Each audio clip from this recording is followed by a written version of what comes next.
Un meistars Ingemārs Stankēvičs, TV3 ziņas. Ne tikai opozīcija, bet arī arotbiedrības velta skarbus vārdus par iespējīgajām algām. Lielo uzņēmumu vadītāju algu palielinājumu varēja pagaidīt. Daudz svarīgāk ir palielināt strādājošo atalgojumu.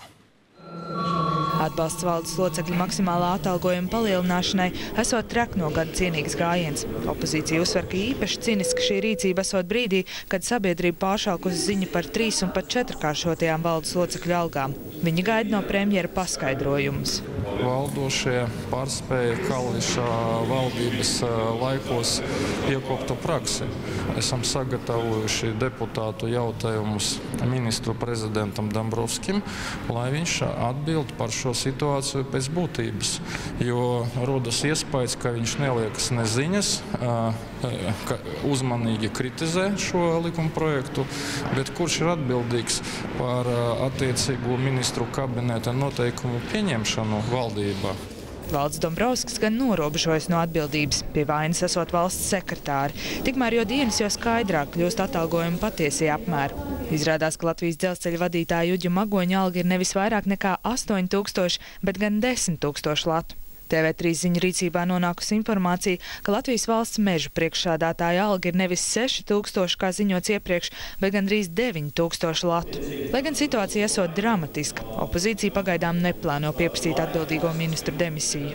Ministra demisijas jau tagad ir palikuši devalvējušies savu nozīmi vispār pēc būtības, jo, man liekas, jau reti, kurš būs palicis no tiem ministriem, kas nav sev jau bezmaz to demisijas jau pieprasīts.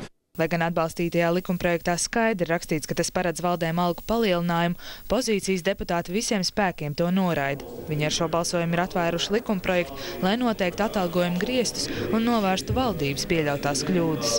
Šobrīd situācija ir tāda, ja pieņemts likumīgi lēmums netiek piemērots saprātīgi, Saeimai ir jāmeklē risinājums, lai šādas situācijas neveidotos. Tā kā tas nenozīmē, ka šobrīd ir atbalstīts jau uzreiz konkrēts palielinājums. Matemātiski valdes priekšsādātāja algas pieaug, ja ceļas vidējais atalgojums valstī. Tādējādi palielinot mediķu, skolotāju un policistu algas, palielinātos arī valžu locekļu atalgojums.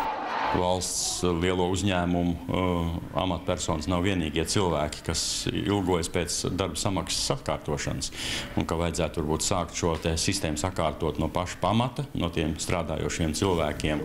Saeimas spīkeri gan norāda, ka Saeima ir akceptējusi algu palielinājumu arī skolotājiem, mediķiem un policistiem.